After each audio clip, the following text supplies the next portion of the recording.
I think I'll read the letter of forgiveness. 12th of July, 1987, Villa Rosa. To those I forgive, the others I forgave years ago, nameless faces, disembodied members, they saw only a leftist widow, a leftist whore, the enemy. You, I have struggled to forgive. I have tried many times to write this letter, but failed. Today is my 87th birthday, a decade since the Pact of Forgetting silenced Spain. But the inside of a human mind is never silenced. Marta Alma Lobet, may your sweet soul rest in peace. I tried to remember you prancing around the olive trees in the garden before the war, but I cannot push away the image of your face, a crushed paper ball of pain, hair pulled back and used like the reins of a horse as those men raped your sweet innocent soul one by one in the cellar that stormy night. It was a night when the Sirocco had blown in with such hot fury, and those Saharan winds snatched away our screams for help and pleas for mercy. But who would have come? Who remained to hear them?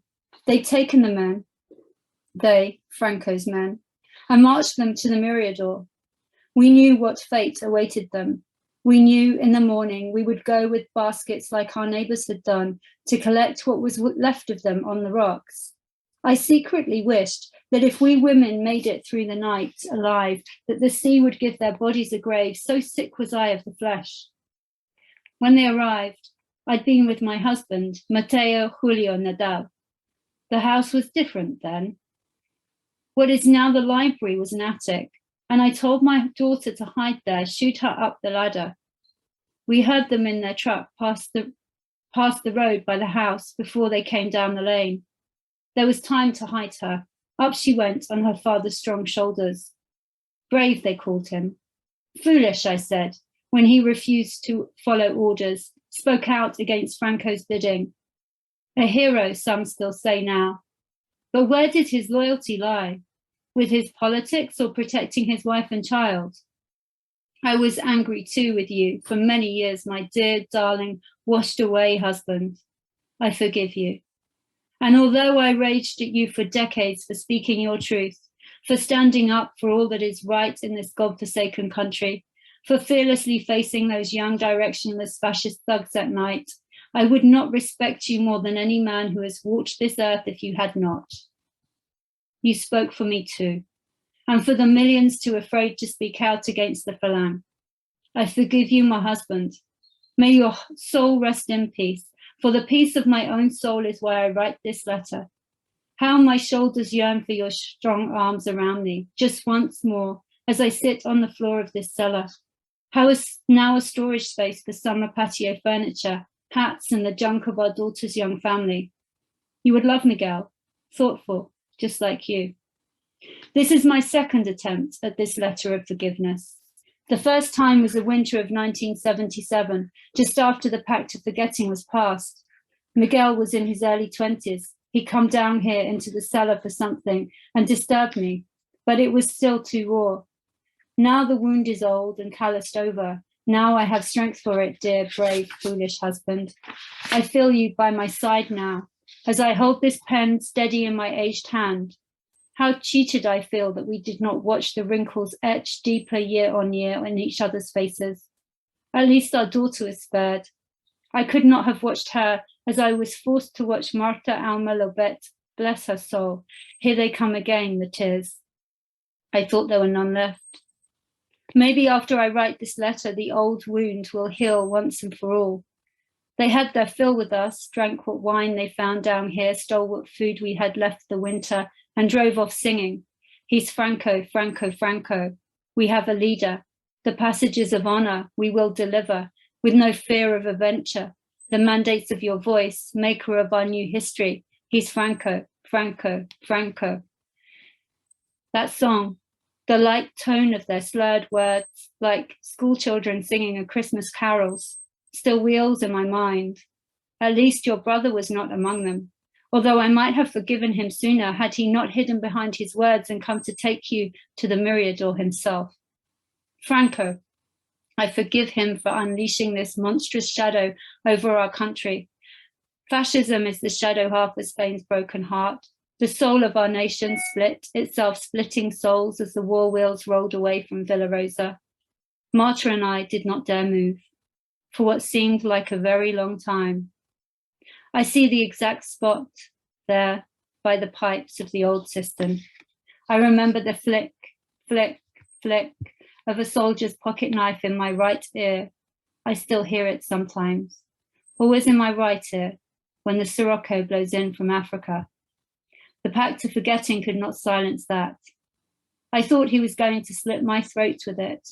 When he was finished, I silently begged him to, as the next one took his place, and the next. I do not remember how many there were. Maybe the pact has started to do its work on my memory, but the flick of the knife in my ear, the pain on Marta's face as she scrunched up her eyes, her mouth, as they pissed on her, and the rest. You should have gone into hiding, held your tongue after your refusal to send those prisoners to Camir to the firing squad. That sealed your fate. A soldier, no matter his military status, has no say. What difference that your brother condemned you a traitor? What difference? You should not have fought with words, my dear husband, for those who lack the skill of arming themselves with words will use cruder weapons. Marta and I paid for your clever rhetoric that night. Your appeal for leniency, for a fair trial for those men and women, your pleas for justice to General Franco and his baby-snatching doctors became our pleas for mercy. I forgive you, my husband, and I thank you.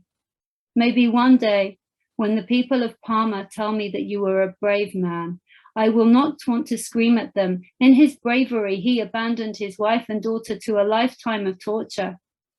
For she may have escaped rape, but she suffered through me. Forgive me, my daughter, for every dark look and every harsh word. They were not aimed at you, but came from my own shame, my own hatred of those singing fascists. I forgive each one of you. As I sit here now, I force my heart to send you my rapist's love. For that is the only thing I have found in this long, torturous life of mine that can dissolve the pain and the raging beast within me. And you, Juan Pablo Lobet, finally I come to you. You who knew me as well as my brothers, all rounded up in the night, all dead by them too. You who had laughed and played with us in the summers, who'd eaten at our table when the winters were harsh. You who I had kissed, just an innocent kiss, just once, beneath the two twisted olive trees, the lovers, followed by a giggle, we called them as children. You must have hated my husband when I returned with that rich, educated Parma man. But could you not find it in your heart to be happy for me? I stared you in the eye afterwards, and you kicked me in the stomach and told me never to look at you again. All these years I never have. All these years you passed through my land with your rake in your hand. Do you think I'm afraid of you, you little man? You killed me a very long time ago. It was only my daughter and now my grandson that gave me the will to live. Otherwise, I would have thrown myself off the Mirador onto the rocks like your sister Marta did and gone to a watery grave with my husband and my best friend. You took a piece of my soul, and now I want it back. I forgive you, Juan Pablo Lobet, most of all, for it is you I have hated all these years, and in doing so I have been diminished. I, Sofia and Valentina Nadal, forgive you for raping me, and your sister that night in the cellar, and again with your eyes every time you passed my house. There is no such thing as forgetting. I will not forget. I do not accept what you did as acceptable, even in war. It was evil. And I, Sofia Valentina Nadal, forgive you, Juan Pablo Lobet, because I will not go to my grave with this hatred in my heart. After all these years, I want peace more than I want revenge. I forgive the tears I was made to shed. I forgive the pain and the humiliation. I forgive the betrayal and the lies. I forgive the slander and the shroud of shame under which I was forced to walk the streets of Dea. I forgive the hatred and the torture.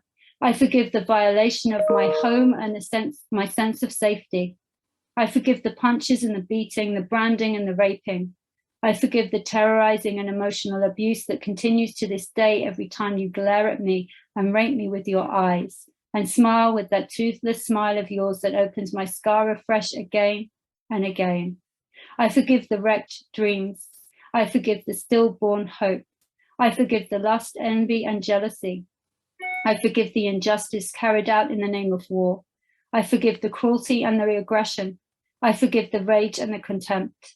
I forgive the world and its sins, for they are many.